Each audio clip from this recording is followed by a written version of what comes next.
day everyone, here is the news at this hour on Africa Edge TV, located in Osun State, Nigeria. I am Oladile Akbara. First, the headlines. A philanthropist, Adeboye Ashaolu, urged Muslim faithful to continue showing love to one another. Governor Adeleke urged Muslims not to abandon acts of love after Ramadan.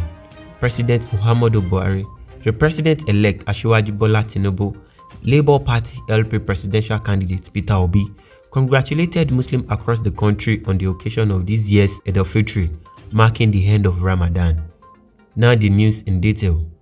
A philanthropist urged Muslim faithful to continue showing love to one another. Muslim faithful has been urged to continue showing love to one another as one of the lesson holy month of Ramadan teaches. The founder of Eni Akmole Foundation and Chief Executive Officer of Africa Edge TV, who live at New Jersey, the King Michael Adeboye Ashaolu, rejoiced with Nigerian Muslims as we are celebrating this year's Eid al-Fitr. The philanthropist also employed Muslims to live in peace among themselves and their community, especially with other religions, to reflect the lessons learned in the holy month.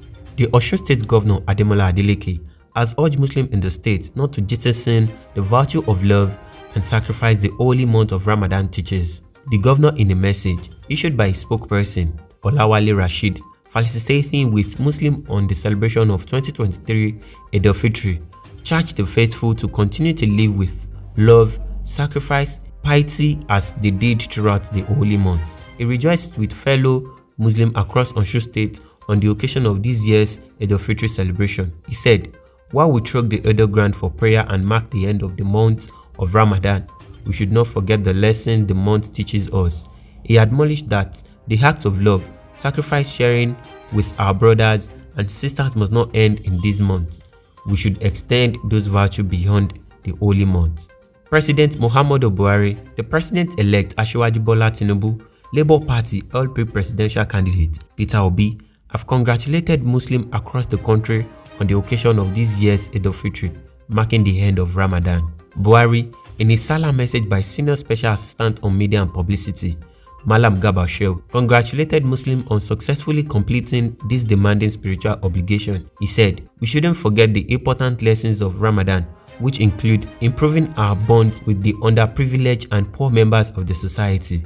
The goodwill messages came as Muhammad Abubakar Sahad, President of the Supreme Council for Islamic Affairs (NSIA), said the crescent to mark the end of Ramadan fasting had been sighted. In his message, President-elect Bola Tinubu said, "Beyond the self-abnegation and pious living that the fasting period imposed on us, the spiritual exercise we just concluded has also helped us to improve on our moral character, refine our minds in pursuit for higher deals for which there should be no turning back. At the heart of our faith and major demand on all faithful is the requirement to commit ourselves to wholesome living. This entails love for one another, love for fellow humans regardless of creed, region and ethnicity, love for our communities, and love for country."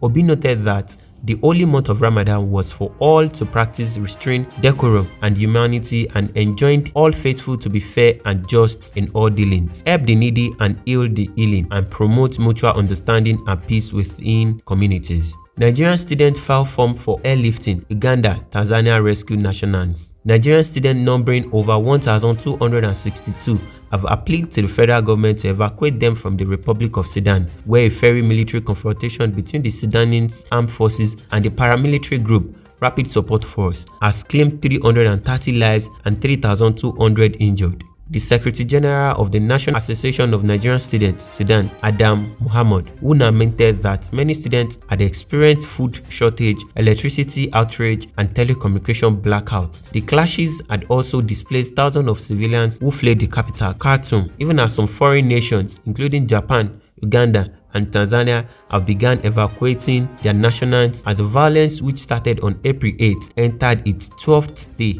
on Thursday. It disclosed that he had written to the federal government about their situation, adding that moves to evacuate the stranded citizens are on top gear, and the Nigerian embassy in Sudan has spoken to the Nigerian government and preparations are ongoing to evacuate Nigerian students in Sudan. The World Health Organization has expressed concern over the rising casualties, which is put at 330. The Director General of WHO, Dr. Tedros Ghebreyesus, in a statement on Thursday, also noted that nearly 3,200 people are injured. especially attacks on civilians and healthcare. The war chief, however, urged all sides to respect the truce so that those trapped by the fighting can seek refuge and access food, water, and medicine. And that is all on news for this hour.